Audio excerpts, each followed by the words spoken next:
नमस्कार साथियों, ओमराज के चैनल पे फिर से एक बार आप सभी का स्वागत है। तो साथियों, आज के वीडियो का टॉपिक अपन ने ले लिया है। टॉपिक तुमको पहले बताता हूँ मैं। तो टॉपिक ऐसा है कि शुरुआत में कौन सी नस्ल की बकरी पालनी चाहिए।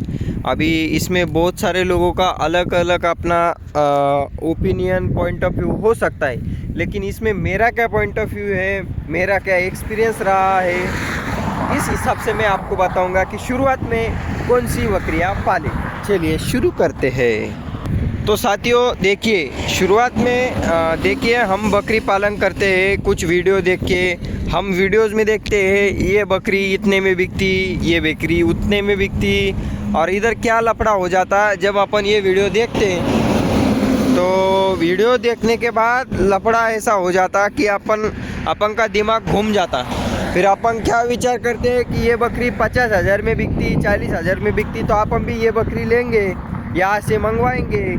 या फिर तुम्हारे पास अगर 2-5 लाख रुपए पड़ा होगा तो तुम क्या करते, वो पैसा खर्च करने में देरी नहीं करते और जाके बकरी लेके आते। फिर वो तुम्हारे पास आने के बाद बकरी बीमार पड़ती, सुधरती नहीं, फिर उसमें से कोई अच्छा खासा प्रॉफिट तुमको कोई होगा नहीं, क्योंकि बकरी मर जाती, बच्चे मर जाते, वो तुम्हारे इन्वायरमेंट में टिकती नहीं, वातावरण जो होता है उसमें वो संभालती नहीं खुद को। तो ऐसी काफ़ी सारी चीज़ें होती है जो कि आपको ध्यान में रख के बकरी पालन करना चाहिए। तो मेरे हिसाब से शुरुआत में क्या करना चाहिए, देखिए दोस्तों, हर क्षेत्र में उसकी अपनी देसी नस्ल की बकरी होती है। जैसे कि अभी मैं महाराष्ट्र के छत्रपति संभाजीनगर ज़िले से बिलोंग करता हूँ। तो ये जो बकरी है, गावरान बकरी हम इसे कहते हैं, मतलब कि देसी बकरी। ये जो देसी बकरी है हमारी तरफ पाई जाती है। अभी मेरा दादाजी का, मेरे पापा का और मेरा बहुत सालों का एक्सपीरियंस इसमें रहा है, गोट फार्मिंग में। इसलिए मैंने नस्ल सुधार में से ये काठियावाड़ी बकरी रखी हुई है। लेकिन तुम क्या करोगे, अगर तुम्हारे हिसाब से, अगर मैं आपको बताऊं, अगर तुम राजस्थान से हो तो तुम राजस्थान में जौन से भी ज़िले से हो उस ज़िले की देसी बकरी तुम पालो। अगर तुम सोजत से हो तो तुम सोजत पालो, नागौरी, गोजरी, शिरोई जो बकरी होती वो पालो तुम।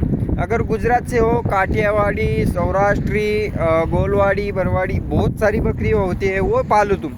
और अगर महाराष्ट्र की बात की जाए, संगमनेरी होती, कोकण कन्याल होती, गावरान होती, देशी होती, बहुत सारी बकरियाँ हैं। तो शुरुआत में बकरी पालन करते समय कौन सी नस्ल पालनी चाहिए, तो मेरे हिसाब से अपने क्षेत्र की देसी बकरी से शुरुआत करनी चाहिए। उसमें क्या होगा, उसमें क्या फ़ायदा है, ये मैं आपको बताता हूँ। चलिए,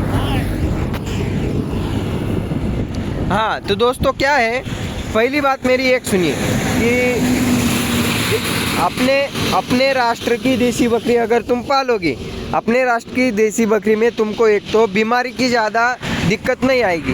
क्या होता, अगर अपने आसपास की बकरी होगी तो उसको बीमारी नहीं होती, उसकी बच्चे नहीं मरते, वो बकरी गाभिन जाने में तकलीफ नहीं देती, तुमको उसमें ज़्यादा बीमारी का सामना नहीं करना पड़ता। और अगर कम बीमारी होगी तो अपने आप मुनाफा अपना बढ़ जाता। मतलब क्या, ये इनडायरेक्टली एक दूसरे पे डिपेंड होता कि कम बीमारी आएगी तो मुनाफा ज़्यादा होगा।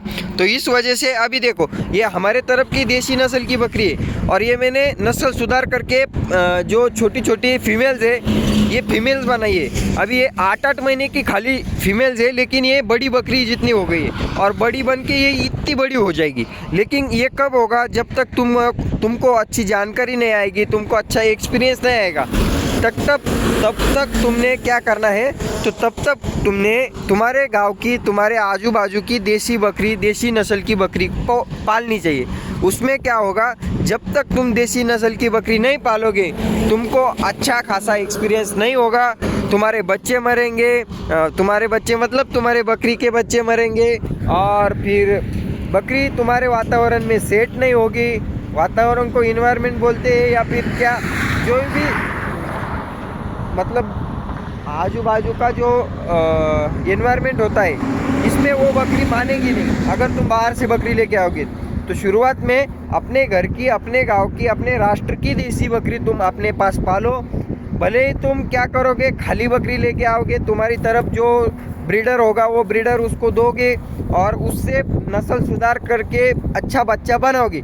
लेकिन डायरेक्ट गाभिन बकरी किसी बेस्ट नस्ल की या फिर कुछ उच्च नस्ल की बकरी अगर लेके आओगे और उच्च नस्ल की बकरी अगर बीमार पड़ गई और तुम्हारे तरफ उसको इन्वायरमेंट सूट नहीं हुआ तो तुम्हारा बहुत सारा लाखों का नुकसान हो सकता है। तो मेरे हिसाब से अगर बकरी पालनी है तो अपने आजू बाजू की देसी नस्ल की बकरी पालो। उसमें से फ़ायदा तुमको बता दिया मैंने, लॉस भी बताता हूँ बाहर की बकरी लाने का। ये देखो, बाहर की बकरी लाओगे, बाहर की बकरी को खाना हजम नहीं होगा, बच्चे रखेगी नहीं ठीक से, बहुत सारे प्रॉब्लम आते।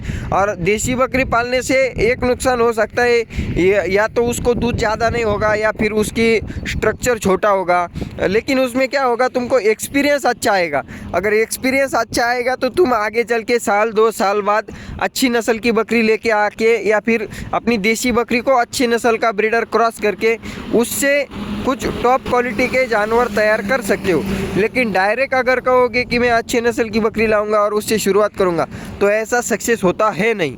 तो तुम पहली बात तो ये ध्यान में रखो, अगर तुमको बकरी पालन अगर करना है या फिर भेड़ पालन बकरी पालन अगर करना है तो पहली बात तो ये ध्यान में रखो कि बकरी को जो देना है वो है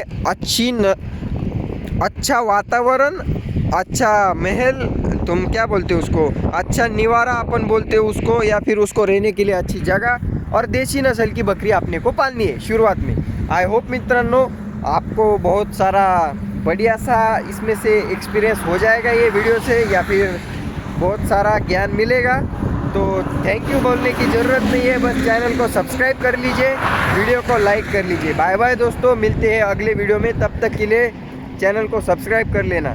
और मित्रांनो का मतलब होता है साथियों, दोस्तों। चलिए मित्रांनो, बाय बाय।